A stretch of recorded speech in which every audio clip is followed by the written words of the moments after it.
الحمد لله وحده والصلاة والسلام على من لا نبي بعده أما بعد فأعوذ بالله من الشيطان الرجيم بسم الله الرحمن الرحيم وإنه لتنزيل رب العالمين نزل به الروح الأمين على قلبك لتكون من المنذرين بلسان عربي مبين وَإِنَّهُ لَفِي زُبُرِ الْأَوَّلِينَ صدق اللہ العلی العظیم۔ وعن ابی ہریرہ رضی اللہ تعالی عنہ قال قال رسول اللہ صلی اللہ علیہ وسلم انما مثلی ومثل ما بعثنی اللہ به كمثل رجل بنى دارا فأحسنه وأجمله إلا موضع لبنة من زاوية فجعل الناس يطوفون له ويعجبونه ويقولون هلا وضعت هذه اللبنة فأنا تلك اللبنة وأنا خاتم النبيين ولا نبي بعدي رواه مسلم۔ صدق رسوله النبي الكريم ونحن على ذلك لمن الشاهدين والشاكرين والحمد لله رب العالمين۔ ہم اللہ رب العالمین کا لاکھ لاکھ شکر ادا کرتے ہیں کہ اللہ تعالیٰ نے ہمیں یہاں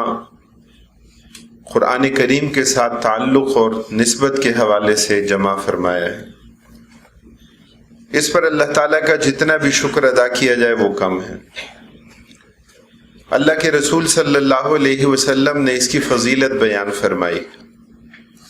آپ صلی اللہ علیہ وسلم نے قرآن کے ساتھ تعلق اور نسبت کی جو بھی صورت ہو، اس کی جو بھی شکل ہو، اللہ کے رسول صلی اللہ علیہ وسلم نے تعلق اور نسبت رکھنے والوں کا اعلیٰ و عرفہ مقام اور مرتبہ بیان فرمایا،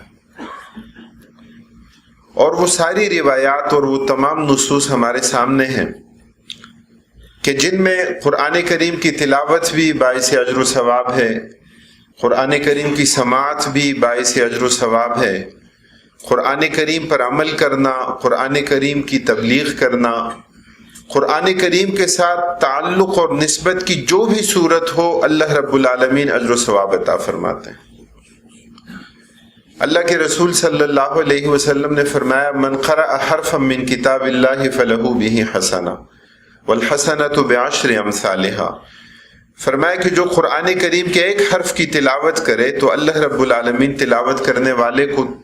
10 نیکیاں عطا فرماتے ہیں۔ اور آپ صلی اللہ علیہ وسلم نے فرمایا وَلَا أَقُولُ أَلِفْ لَامْ مِيم حرف بل الف حرف ولام حرف ومیم حرف، فرمایا میں یہ نہیں کہتا کہ الف لام میم ایک حرف ہے، بلکہ الف الگ حرف ہے، لام الگ حرف ہے اور میم الگ حرف ہے، اور الف لام میم کی تلاوت پر اللہ رب العالمین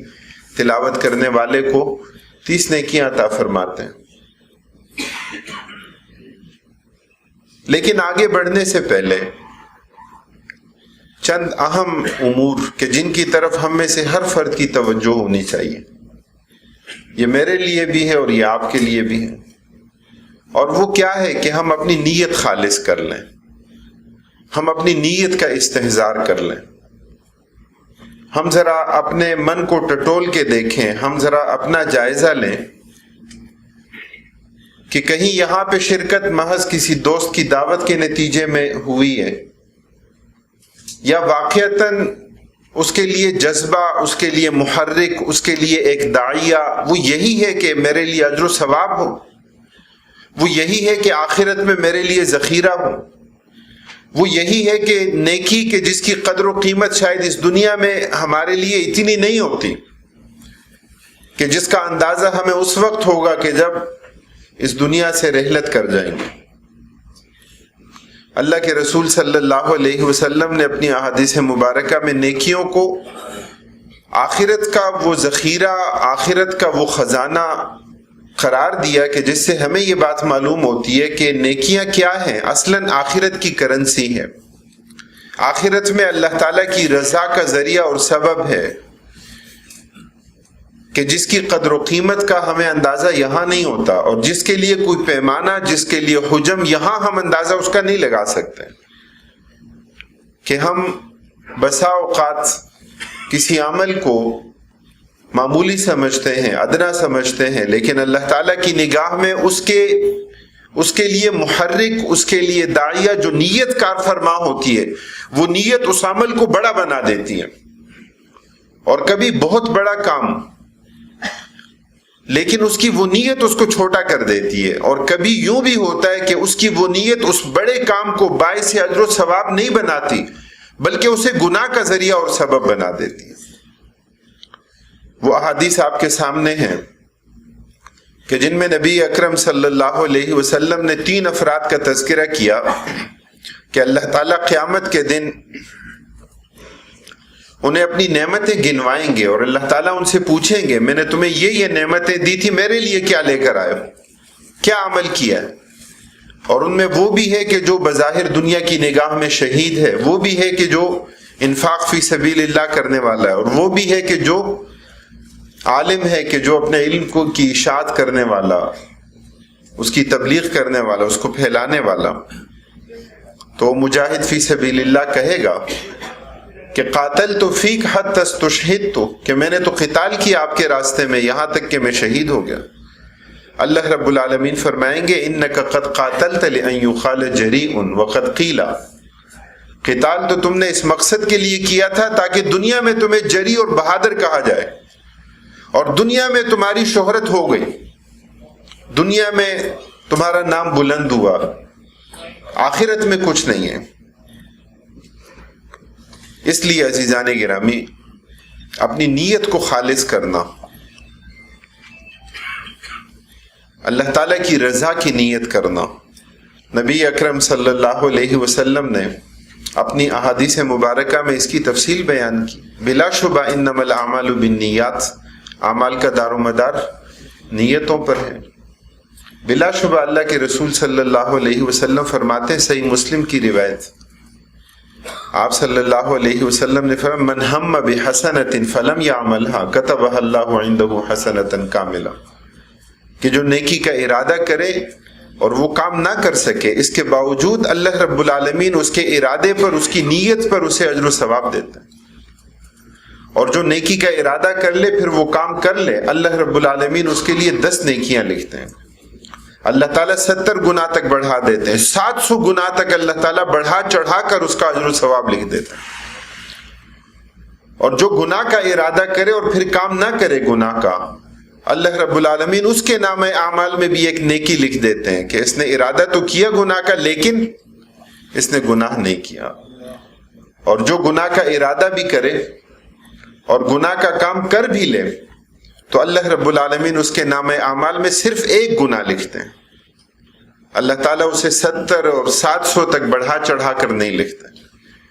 تو اللہ تعالیٰ کی صفت بخشش کی، اللہ تعالیٰ کی صفت مغفرت کی، اللہ تعالیٰ کی صفت گناہوں کو معاف کر دینے کی، یعنی ایک ٹھاٹے مارتا ہوا سمندر اور ایک ایسا سیل رواں کہ جس کا میں اور آپ اندازہ نہیں لگا سکتے۔ کمی اگر ہے تو وہ میرے اور آپ کے عمل میں ہوتی ہے، کمی اگر ہوتی ہے تو وہ ہماری غفلت میں ہوتی ہے، کمی ہوتی ہے تو وہ پوری توجہ اور انابت نہ ہونے کی وجہ سے ہوتی ہے، کمی ہوتی ہے تو خشوع اور خضوع نہ ہونے کی وجہ سے ہوتی ہے۔ اپنی نیت کو خالص نہ کرنا، اللہ رب العالمین غافل دل کی دعا کو قبول نہیں فرماتا۔ اس لیے عزیزان گرامی ہمیں اپنی نیت کو خالص کرنا ہے۔ قرآن کریم کے ساتھ ہمارے تعلق کی نوعیت جو بھی ہو، اگر اس میں نیت اچھی ہے، خواہ آپ تلاوت کرنے والے ہیں، آپ سماعت کرنے والے ہیں، آپ تفسیر پڑھنے والے ہیں، آپ ترجمہ پڑھنے والے ہیں، آپ تجوید کے ساتھ قرآن کو سیکھنے والے ہیں، آپ قرآن کے احکام کو سمجھنے والے ہیں،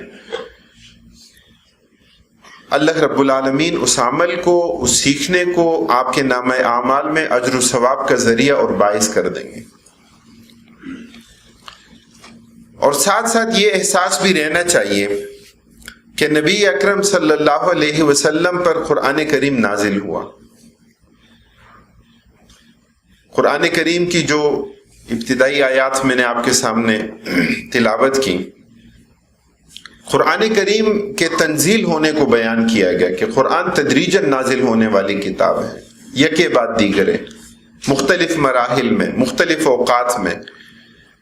اور وہاں ساتھ یہ بات بتائی گئی کہ آپ صلی اللہ علیہ وسلم کے قلب اطہر پر قرآن کریم کو نازل کیا گیا۔ آپ صلی اللہ علیہ وسلم صاحب قرآن ہیں، لیکن آپ صلی اللہ علیہ وسلم کو بھی تلاوت کا حکم دیا جاتا ہے، اور آپ صلی اللہ علیہ وسلم از خود بھی قرآن کی تلاوت کرنے والے ہیں، آپ قرآن کی سماعت کرنے والے ہیں۔ آپ حضرت ابی بن کعب رضی اللہ تعالیٰ عنہ سے فرماتے ہیں کہ مجھے اس بات کا حکم ملا ہے کہ آپ قرآن پڑھیے، میں آپ کی تلاوت کی آواز سنوں گا۔ آپ صلی اللہ علیہ وسلم کو علوم دیے گئے، لیکن آپ صلی اللہ علیہ وسلم کو ساتھ اس بات کی بھی تلقین کی گئی، آپ کی زبان اطہر سے یہ دعا بھی جاری کروا دی گئی کہ رب زدنی علما، الہ العالمین میرے علم میں اضافہ فرما۔ تو آپ صلی اللہ علیہ وسلم جب یہ دعا پڑھتے ہیں، آپ اندازہ لگائیے کہ ہم خیر القرون سے دور، نبی اکرم صلی اللہ علیہ وسلم کی امت کا آخری حصہ، قرب قیامت کے قریب، شیطان کے وسوسے، اس کی دسیسہ کاری اور اس کی فتنہ اندازی جتنی اس دور میں ہے، اور جتنے فتنوں کا نزول اس دور میں ہوتا ہے، وہ ہمارے سامنے۔ تو اس لیے ہمارے لیے تو زیادہ اشد ضرورت ہے کہ ہم اپنے علم میں اضافے کی کوشش کریں، اور پھر اگر یہ علم قرآن کریم کے حوالے سے ہو، قرآن کریم کے سیکھنے، سکھانے، سمجھنے، سمجھانے کے حوالے سے ہوں، تو اللہ تعالیٰ اس کے نتیجے میں اعمال میں حسن پیدا فرماتے ہیں، اللہ تعالیٰ اس کے نتیجے میں دلوں کے زنگ کو دور کر دیتے ہیں۔ آپ صلی اللہ علیہ وسلم نے فرمایا ان هذه القلوب لتصدأ كما يصدأ الحديد اذا اصابه الماء، کہ جس طرح لوہا گیلا ہو اسے زنگ لگ جاتا ہے، تو آپ صلی اللہ علیہ وسلم نے فرمایا کہ اسی طرح بندے مومن کے دل کو بھی زنگ لگتا ہے۔ صحابہ کرام رضوان اللہ علیہ مجمعین پریشان، فکر مند، پوچھا یا رسول اللہ صلی اللہ علیہ وسلم، دل کے زنگ کو دور کرنے کا علاج کیا ہے، اس کا طریقہ کیا ہے؟ آپ صلی اللہ علیہ وسلم نے فرمایا کثرت ذکر الموت و تلاوت القرآن، اپنی موت کو کثرت سے یاد کرنا اور قرآن کی کثرت سے تلاوت کرنا، یہ دل کے اس زنگ کو دور کرنے کا علاج اور طریقہ ہے۔ اللہ رب العالمین ہمیں اس بات کی توفیق نصیب فرمائے۔ دیکھیے، قرآن کے حوالے سے جب بھی مجلس ہو، جب ہم اپنی نیت کو خالص کریں،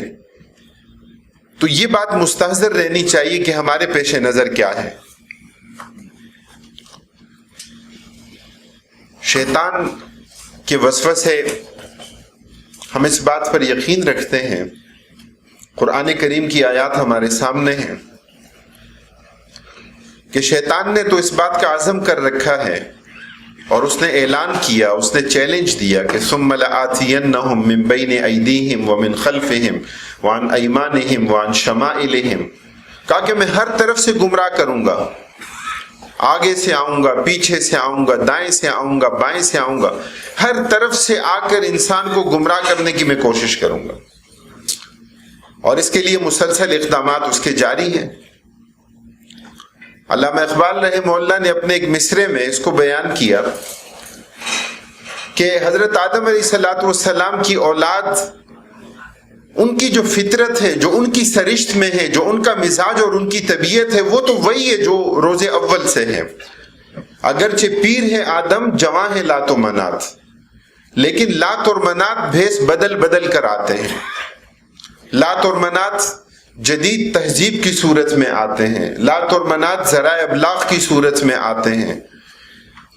وہ مختلف گمراہیوں کی صورت میں آتے ہیں۔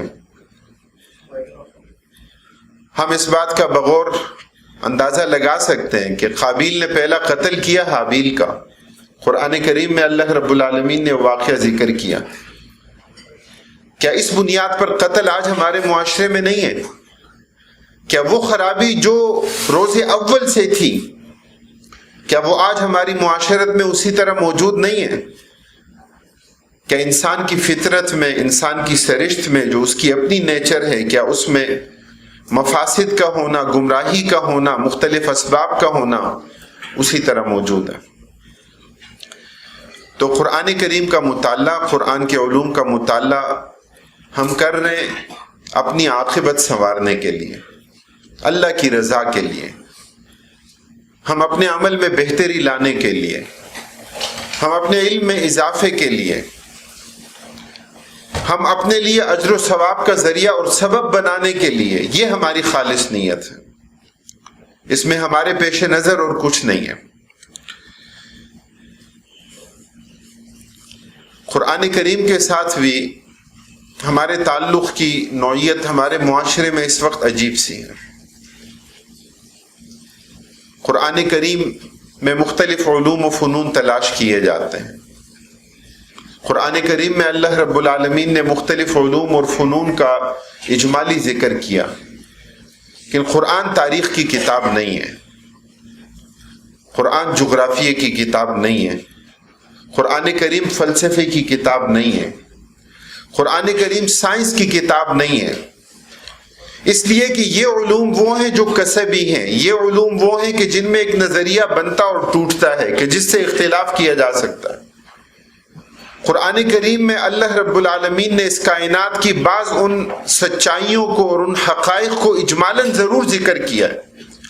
کہ جن کی کوئی تردید نہیں کر سکتا، وہ سائنسی حقائق کے جو اللہ تعالیٰ نے قرآن کریم میں اجمالاً بیان کر دیے کہ جن کی تردید نہیں کی جا سکتی، لیکن یہ قرآن کا اصل موضوع نہیں ہے۔ قرآن کریم کا اصل موضوع ان تمام علوم اور فنون کے دائرے سے اٹھ کر بہت اعلیٰ و عرفہ، اور وہ کیا ہے؟ ہدایت ہے۔ اللہ کی کتاب قرآن کریم کتاب ہدایت ہے، اور یہ سب کی ضرورت ہے، یہ ہر علم اور فن کے حوالے سے ضرورت ہے، یہ ہر فرد کے حوالے سے ضرورت ہے، یہ ہر معاشرے اور ہر قوم کی ضرورت ہے۔ اس لیے اللہ رب العالمین قرآن کریم کے آغاز میں اس حقیقت کو بیان فرماتے ہیں کہ یہ ہدی للمتقین ہے، اصلاً ہدی للناس ہے، لیکن چونکہ اس کی طرف توجہ انابت متقین کی ہے، وہ اسے اللہ کا کلام سمجھ رہے ہیں، وہ اسے اللہ تعالیٰ کا کلام مان رہے ہیں، وہ اس کے مطابق اپنی زندگی کو بنانے اور سنوارنے کی کوشش کر رہے ہیں، اس لیے اللہ تعالیٰ کی کتاب ان کے لیے ہدایت کا سامان اللہ تعالیٰ کی کتاب میں موجود ہے۔ بعض رویے وہ ہیں کہ جن کے نتیجے میں اللہ رب العالمین فہم قرآن کی استعداد چھین لیتے ہیں۔ اللہ تعالیٰ قرآن کریم میں فرماتے ہیں سأصرف عن آیاتی الذین یتکبرون، جو تکبر کی روش اختیار کرنے والے ہیں، جن کا قرآن کو پڑھنا سمجھنے کے لیے نہیں ہے، قرآن پڑھتے ہیں لیکن وہ قرآن دل میں نہیں اترتا، قرآن پڑھتے ہیں لیکن وہ قرآن عمل کے قالب میں نہیں آتا، قرآن پڑھتے ہیں لیکن وہ عقیدہ نہیں بنتا، قرآن پڑھتے ہیں لیکن زندگیوں میں انقلاب برپا نہیں ہوتا۔ کہ قرآن مؤثر کیوں نہیں رہا؟ قرآن کے نتیجے میں وہ انقلاب اور تبدیلی فرد کے اندر اس کی اپنی انفرادی زندگی میں یا اس کی اجتماعی زندگی میں آخر کیوں نہیں آتے؟ اور اس کی وجوہات ہیں۔ علامہ جلال الدین سیوطی رحمہ اللہ کا ایک حوالہ آپ کے سامنے ہے کہ الاتقان میں علامہ جلال الدین سیوطی رحمہ اللہ فرماتے ہیں کسی کے دل میں بدعت، نفسانی خواہش اور دنیا کی محبت موجود ہو، یا گناہ کا عادی ہو، ایمان کمزور ہو، تحقیق کا مادہ کم ہو، غیر مستند باتوں کو قبول کرنے والا ہو، تو وہ نہ قرآن کو سمجھ سکتا ہے اور نہ اس پر قرآن کے اسرار کھل سکتے ہیں۔ حضرت امام مالک رحمہ اللہ کے پاس ایک شخص آیا، ایک نوجوان، اس نے آ کر کہا کہ حضرت مجھے کوئی ترکیب بتائیے، اپنی موت سے ڈر لگتا ہے۔ امام مالک رحمہ اللہ نے پوچھا کہ تمہارے پاس کچھ مال ہے؟ تو کہا کہ ہاں میرے پاس مال ہے۔ حضرت امام مالک رحمہ اللہ نے بعض مصارف ذکر کیے، کہا کہ اتنا مال اللہ کے راستے میں اس مصرف میں خرچ کر دو، کچھ مال دوسرے مصرف میں کہیں کسی اور جگہ خرچ کر دو، اور پھر اس کے بعد میرے پاس آنا۔ اور وہ جب چند دن بعد آیا تو اس نے کہا کہ حضرت میری دل کی دنیا تبدیل ہو گئی، کہا کہ اب تو مرنے کو جی چاہتا ہے۔ تو امام مالک رحمہ اللہ نے فرمایا کہ جس کا جہاں کچھ مال ہو، کچھ ذخیرہ ہو، کوئی اس کا عمل ہو، اور ہم اس کو یوں سمجھ سکتے ہیں جس کی جہاں کوئی انویسٹمنٹ ہو تو اس جگہ کے ساتھ اس کا دل لگ جاتا ہے، وہیں اس کا دل اٹکا رہتا ہے۔ تو جس کا سب کچھ اس دنیا میں ہو، آخرت کی کوئی طلب نہ ہو، آخرت کے لیے کوئی تیاری نہ ہو، کوئی اعمال کا ذخیرہ نہ ہو، تو پھر تو یہی کیفیت ہوگی، قسوت قلب کی کیفیت، دل کی سختی کی کیفیت۔ اور اس کے نتیجے میں جو روحانیت کی کمی آتی ہے، جو اس کے نتیجے میں نقصان آتا ہے، اور اس میں بڑا نقصان وہ کیا ہے کہ قرآن کریم کا فہم چھین لیا جاتا ہے۔